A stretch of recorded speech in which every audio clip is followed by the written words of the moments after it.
You are looking at Julian's pronunciation guide, where we look at how to pronounce better some of the most mispronounced words in the world, like this other curious word. But how do you say what you're looking for today?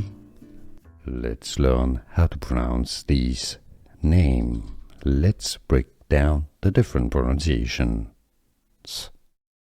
It's a Persian name, originally meaning hawk or a falcon.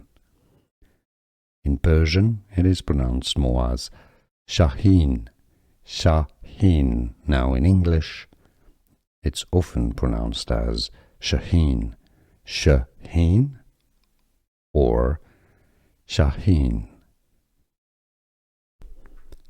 Let's learn how to pronounce these names. Let's break down the different pronunciations.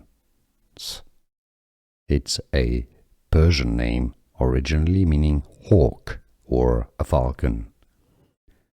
In Persian, it is pronounced more as Shaheen, Shaheen. Now in English, it's often pronounced as Shaheen, Shaheen, or Shaheen.